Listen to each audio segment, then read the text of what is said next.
Good.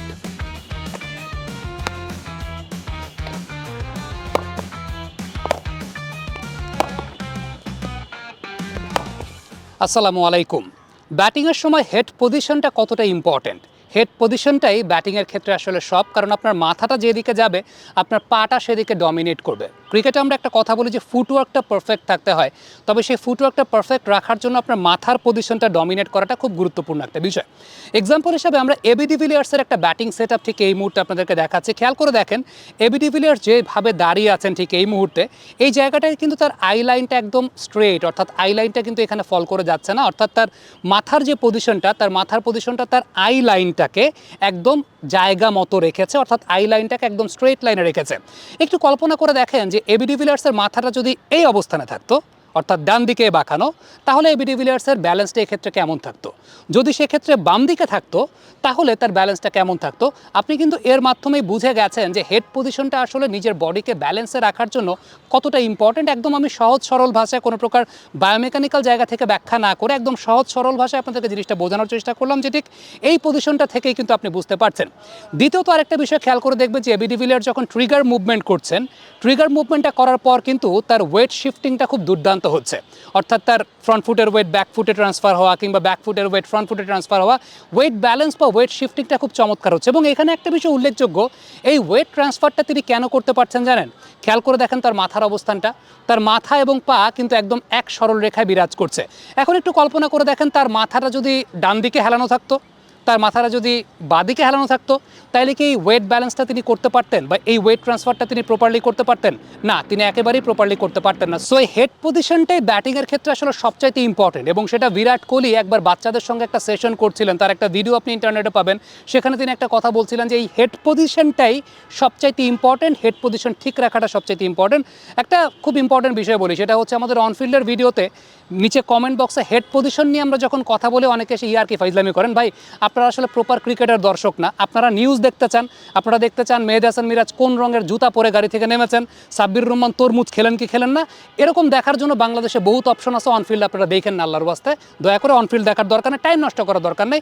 যারা প্রকৃত ক্রিকেটটাকে পছন্দ করেন, ক্রিকেটার হতে চান, তারা অনফিল্ডটা দেখতে পারেন, বা তাদের জন্য আমরা কাজ করার চেষ্টা করি। যাই হোক, আমি এবি ডিভিলিয়ার্সের এবার সাইড অ্যাঙ্গেল ভিউ থেকে যদি একটা জিনিস আপনাদেরকে দেখাই, সেখানে একটা বিষয় খেয়াল করে দেখবেন যে সাইড অ্যাঙ্গেল ভিউতে দেখেন তার মাথার অবস্থানটা, তিনি যখন শট খেলছেন তার মাথাটা লিনিং ফরওয়ার্ড। এখন এই মাথাটা যদি আলটিমেটলি পেছন দিকে থাকতো, ধরেন মাথাটা পেছন দিকে, তাইলে পরে কি এবি ডিভিলিয়ার্স তার শটটাকে প্রপারলি এক্সিকিউট করতে পারতেন? না, প্রপারলি তিনি শটটাকে এক্সিকিউট করতে পারতেন না। এবারে একটু আমি যদি এবি ডিভিলিয়ার্সকে দেখালাম বিরাট কোহলিকে নিয়ে একটু কম্পেয়ার করার চেষ্টা করি, খেয়াল করে দেখবেন প্রথমত বিরাট কোহলি যে পজিশনটায় ব্যাটিং করতে দাঁড়িয়েছেন, তার স্ট্যান্ডিং পজিশনটা ঠিক এই অবস্থাতে তার মাথাটা কীরকম জায়গায় আছে, মাথাটা এমনভাবে আছে তার আই লাইনটা একদম সরল রেখায় বিরাজ করছে। এই আই লাইনটা সরল রেখায় বিরাজ করতো না যদি তার মাথাটা ডান দিকে হেলা থাকতো, যদি তার মাথাটা বাঁ দিকে হেলা থাকতো, তাইলে পরে কিন্তু তার এই আই লাইনটা এক সরল রেখায় থাকতো না। এবারে ট্রিগার মুভমেন্টটা দেন, ট্রিগার মুভমেন্টটা দেওয়ার পরেও কিন্তু বিরাট কোহলির ওয়েট ট্রান্সফারটা বা ওয়েট ডিস্ট্রিবিউশনটা বেশ ভালো মতো হচ্ছে। এই ওয়েট ডিস্ট্রিবিউশনটা হতে পারতো না যদি তার মাথাটা ডান দিকে থাকতো, যদি তার মাথাটা আবার বাঁ দিকে থাকতো। আপনি একটু কল্পনা করে দেখেন যে ডান দিকে বা বাঁ দিকে আমরা আর্টিফিশিয়াল মাথা লাগিয়ে আপনাদেরকে দেখাচ্ছি, যদি ওই পজিশনে থাকতো কেমন হতো? তিনি কি পারতেন ওয়েট ট্রান্সফার করতে, ওয়েট ডিস্ট্রিবিউশন করতে? একেবারেই পারতেন না। এবার একটু সাইড অ্যাঙ্গেল ভিউ থেকে যদি যাই, সাইড অ্যাঙ্গেল ভিউতে যখন তিনি সামনের দিকে লিন ফরওয়ার্ড করছেন, তার মাথাটাকে দিয়ে সামনের দিকে ডমিনেট করছেন, ঠিক এই সময়টাতে তিনি যে ব্যালেন্সটা পাচ্ছেন, এই ব্যালেন্সটা কি মাথাটা যদি পেছনের দিকে থাকতো তিনি পেতেন? একেবারেই পেতেন না। So simple as that, head পজিশনটাই আসলে সব কিছুকে ডমিনেট করে, হেড পজিশনটাই আসলে ক্রিকেটে ব্যাটিংয়ের সবচাইতে মূল বিষয়। এখন আপনারা অনেকে চিন্তা করতে পারেন যে এই হেড পজিশন নিয়ে আমরা আসলে কী কী ধরনের কাজ করতে পারি। আপনি হেড পজিশন নিয়ে অনেক ধরনের ড্রিলই করতে পারেন। একটা ড্রিল আমি ঠিক এই মুহূর্তে আপনাদেরকে দেখাচ্ছি, আরও একটা ড্রিল আমি আপনাদেরকে দেখাবো। এই ড্রিলটাতে আপনি যে কাজটা করতে পারেন সেটা হচ্ছে আপনি প্রপার ব্যাটিং সেট আপে দাঁড়াবেন, আপনাকে ওই পাশ থেকে বল দেওয়া হবে, একটা বল দেওয়া হবে আন্ডার আর্ম, আরেকটা বল দেওয়া হবে ওভার আর্ম। আপনি যে কাজটা করবেন, প্রথমত আপনি ব্যাক ফুটে যে ওয়েট ট্রান্সফার করবেন, বল আপনার কাছে আসবে, আপনি এখান থেকে ক্যাচ ধরবেন। আবার আরেকটা হচ্ছে ফ্রন্ট ফুটে ওয়েট ট্রান্সফারের জন্য বল আপনাকে ওইদিকে দেওয়া হবে, আপনি এইভাবে ক্যাচটা ধরবেন। দেখেন আপনি কিন্তু মাথা নিচ্ছেন, বলের দিকে মাথা নিচ্ছেন। ব্যাক ফুটের সময় আপনি একদম আন্ডার দ্য আইজ আপনি বলটাকে ধরছেন, ফ্রন্ট ফুটের সময় আপনি এপাশে গিয়ে বলটাকে ধরছেন। সো এই পজিশনটা যদি আমি দাঁড়াই যাই, গুড, দাও।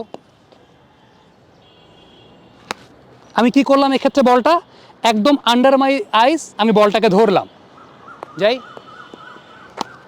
একদম আন্ডার মাই আইজ আমি বলটাকে ধরলাম, যাই, বাবা এত এনার্জি কই পাও? এই পাওয়ার চুমুকে অ্যাকশন। একদম আন্ডার দ্য আইজ আমি বলটাকে ধরছি, একদম আন্ডার মাই আইজ আমি বলগুলোকে ধরছি, একদম আন্ডার মাই আইজ আমার ওয়েট ট্রান্সফারটা হচ্ছে, একদম আন্ডার মাই আইজ আমি বলগুলোকে ধরছি। সো এটা একদম বেসিক একটা ড্রিলের জায়গা যে আন্ডার দ্য আইজ আপনি ব্যাকফুটের শটগুলোকে কীভাবে খেলবেন। এবারে আমাকে সামনের দিকে বল দিতে হবে, অনেকটা হাফ ভলি শেপের আন্ডার আর্ম, যাতে আমি সামনে গিয়ে বলটাকে ধরতে পারি। আমি সামনে গিয়ে বলটাকে ধরবো, যাই, একদম বলের ডিরেকশনে যাব, যাই, একদম কি করছি আমি বলের ডিরেকশনে যাচ্ছি, একদম বলের ডিরেকশনে যাচ্ছি, একদম বলের ডিরেকশনে আমার মাথাটা যাচ্ছে ওই পাশে, একদম বলের ডিরেকশনে আমি মাথাটাকে নিচ্ছি। সো এই দুইটা বিষয়, একবার ব্যাক ফুট একবার ফ্রন্ট ফুট। নাও এটাকে আমরা যদি আরেকটু আপডেটেড ভার্সনে করতে চাই, আরেকটু আপডেটেড ভার্সনে করতে চাইলে তখন আমি ব্যাট হাতে নিয়ে নিব, সিমিলার প্যাটার্নে আমার কাছে ব্যাক ফুটে আমি একটা পাঞ্চ করব, সঙ্গে সঙ্গে উইদিন আ সেকেন্ড ফ্রন্ট ফুটে আমি শট খেলবো, একদম একই সাথে হবে কাজটা। সো এই ড্রিলটা একটু কুইক করতে হবে, একটু কুইকলি করার উচিত। সেটা হচ্ছে প্রথমত আপনাকে এই হাইটে বল দেওয়া হবে এবং আপনি সেটা ব্যাকফুটে গিয়ে পাঞ্চ করবেন, সঙ্গে সঙ্গে আপনি রেডি পজিশনের সময় পাবেন না, আপনাকে একটা হাফ বলে দেওয়া হবে, সেটাকে আপনি ড্রাইভ করবেন, রাইট। সো আমি এই জায়গা থেকে যাচ্ছি, যাই, যাই।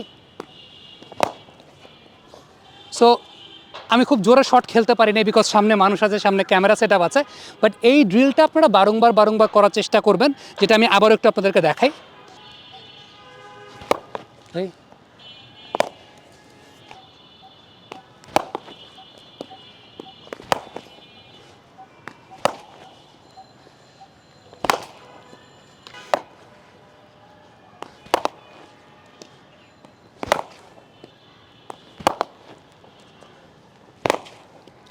সো এই প্র্যাকটিসটাই আপনাকে দ্রুততার সঙ্গে করতে হবে। আমি হয়তো এখানে ফুল ফেজে শট খেলতে পারি না বিকজ সামনে ক্যামেরা আছে, সামনে আরও মানুষজন আছে, ভেঙে যাওয়ার পসিবিলিটি থাকে, হাত পা ভাঙারও পসিবিলিটি থাকে। বাট আপনি যখন নেটে প্র্যাকটিস করবেন, এই জায়গাটা আপনার হেড পজিশনের বিষয়টাকে সঠিক রাখার জন্য কুইক, প্রথমে ব্যাকফুট দেন আপনি প্রথমে ফ্রন্ট ফুট, এটা আরও অ্যাকুরেটলি যারা করতে পারবেন, এটা আরও অ্যাকুরেটলি যাদের ওই প্র্যাকটিসটা থাকবে। আমি অনেকদিন যেহেতু ব্যাটিং করি না, সো আরও অ্যাকুরেটলি করতে পারি নাই, বাট যারা আরও অ্যাকুরেটলি জিনিসটাকে করতে পারবেন, একটা ধারণা কিংবা একটা জাস্ট আইডিয়া আমি আপনাদেরকে দিলাম যে ঠিক এইভাবে কিন্তু আপনি আপনার হেড পজিশনটাকে নিয়ে কাজ করতে পারবেন।